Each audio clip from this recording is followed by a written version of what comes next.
Hey, doing YouTube? Massive Beer Reviews, back with yet another review with Joseph. NEPA Beer Reviews. Doing a little outside review stuff because it just moved and the inside isn't set up yet and it's beautiful back here, so why wouldn't we utilize it? Yeah, what are we doing today, Joe? We're doing Epic Brewing's Brainless on Cherries. Belgian style ale, brewed with cherries and aged in French oak barrels. That sounds like it doesn't suck. A little nondescript Belgian ale, but if it's going to be aged in a barrel and it's going to be brewed with cherries, I'm going to lean probably dark. Yeah, same here. So we're going to see what it has to offer. Like you said, Brainless on Cherries, Belgian style ale, Epic Brewing Exponential series. Let's see. Release 21. Do you have any idea on age on this one? No, I picked it up. I picked this up for Joe in Jersey a year and a half ago. Probably. About a year and a half ago, so it's at least that old, if not older. And I don't see a bottle date on anywhere. No, it has release number 21, so I'm sure we can figure it out from there. Yeah. And label wise, it's fucking awesome. Yeah, I really like the this label. I like the paper. Yeah, super. It's it's like that. What do they call it? Linen. Yeah. What, linen business card. It's got kind of texture to it. I think it's very similar to like when Breaker actually bottles things, like the feel of their labels. Oh, let's see. It looks a little light through the bottle, but that can be deceiving sometimes. So let's see. Wow, it's red. It's Cherries. Not. Like it's cherry red. It's not like. It looks like.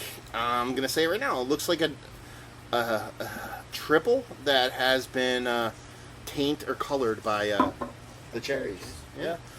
Half a finger head that has this weird kind of pink opaqueness to it. Yeah, even like through my sunglasses, I could tell.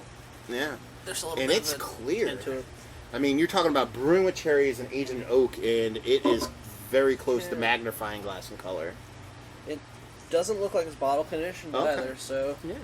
Interesting. Yeah. That's not, if I was going to place bets on what came out of the bottle, that would not have been it. No. So. No. But it looks cool. A decent amount of carbonation, being the fact that it's old, and it's barrel-aged, and all that stuff going on. Pretty lively. Yeah. A lot of bubbles coming up off the bottom of the glass. Yeah. Let's get a nose on this sucker.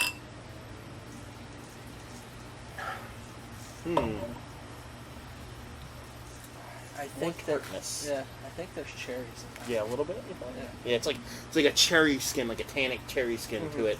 Not like a maraschino cherry sweetness. It's more like that actual cherry skin, not non-processed kind of cherry going on in there. And it's a bit tart. Almost borderlining for me and something that could be a sour, but I'm pretty sure it's not going to be. So I'm not really getting a lot of the tartness. I'm getting more of just the cherries themselves. Yeah, I'm getting the cherries, and I'm getting a bit of tartness in there. But that's pretty much it. Really, there's not much else there, nose-wise. Yeah. Let's dive in. Cheers.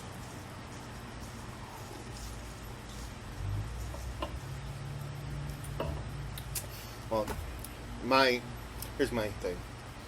It's situationally perfect because it's hot outside and I'm sitting outside. Yeah. If I was it was winter and it was dark and cold, the vibe probably wouldn't work, but right now it just kind of works for me in the moment.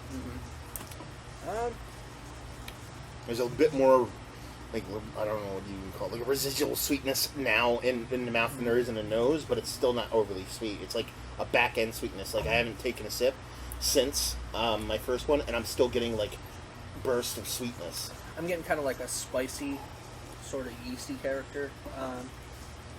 It seems like to me, it seems like something's missing. Oh yeah.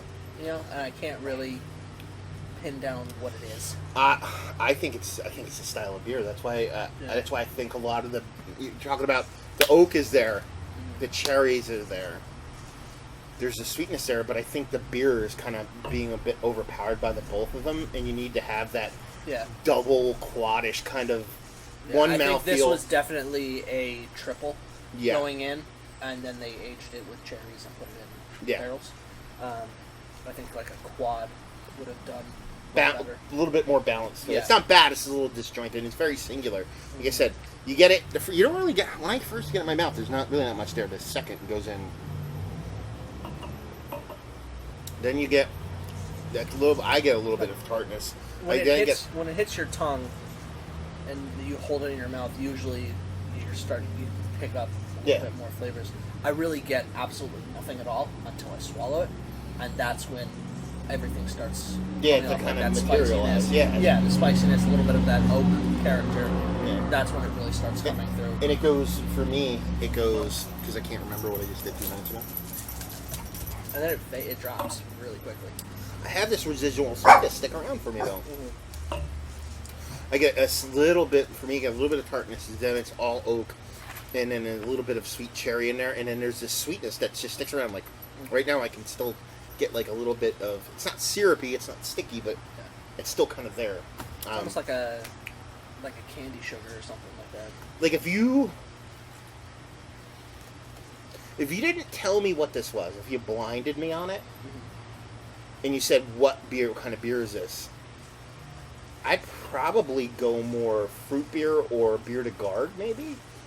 It's just Belgian ale, so we don't even know what kind of beer they're talking about. It could be something like, but I would automatically go, oh, this is a triple. I mean, it doesn't have the spiciness there, but it would be like, oh, it tastes like a fruit beer mixed with a beer to guard. That's it is definitely more fruit beer than even like Belgian style, like than Belgian ale. Yeah. But it's in its real fruit, though. It's not like the synthetic kind of cherry. You know, you can taste that it's actually like real. So yeah, it's not too shabby. I like it. It's just like you said, and hit the nail on the head. It's just missing something. I think it's the beer style chosen is what was missing. Yeah. You know? So rating wise, I'm gonna give it an 85. I still like it. Yeah. You know what I mean? Especially in the setting. I mean, this is a really, like, even for being like 10.7, I think. Oh my, yeah, 10.7% ABV. Booze is pretty, it's well hidden. Yeah. Yeah, this is definitely something you can sit and enjoy outside. Mm-hmm. Like we are now. So yeah, I give it, what I say, 85 overall. 85. Wow. I'd probably go like B-. Okay. I think if they went with a different base beer style, it would kick it up a notch, like we were saying. Yeah. But I it's just, as it sits right now, it's just missing something. Yeah. Yeah, it's not balanced. It's just it's pleasant to drink. It's just not cohesive. Is all. Value and availability. I'm gonna skip over all that because I don't remember. We don't really get Epic up this way at all. No. Does Pennsylvania get it at all? If they do, probably Philly. That's it. Yeah, I was gonna say probably Philly. Because Philly gets everything. Yeah. And yeah, not too shabby of beer. If you like what? Well, you like this. Pretty much what I said before. If you like fruit beers, but you want... If, let's say you're a fruit beer junkie, which is kind of weird because I never know anybody who came in through the fruit beer door. Yeah. But let's say you love fruit beers and you want to kind of transfer yourself to not fruit beers. This would be a nice bridge. Yeah, if you want to, like...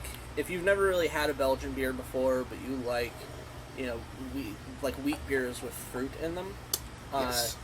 And you want to transition into kind of like a heavier Belgian or even a higher ABV beer, I think this would be a nice transition for people. Or if you like beer to guards. Yeah. You like this. So there you go. Another review in the books. Hopefully you guys enjoyed the review. If you did or you didn't or somewhere in between, please leave a comment in the comment section below and like and subscribe and all that fun stuff. If you want to check us out anywhere else on the internet, you can. Facebook, Twitter, Instagram, and Tapped. Massive Beers on all 4 of those places. How about you, Joe? Find me on NEPA Beer Reviews.squarespace.com. Also, Facebook, Twitter, and Instagram at NEPA Beer Reviews. So there you go. Another review down. Hopefully you guys enjoyed the review. Hopefully you're enjoying a nice Belgian beer right now. Belgian fruit beer, something. And I'll see you next time. Cheers.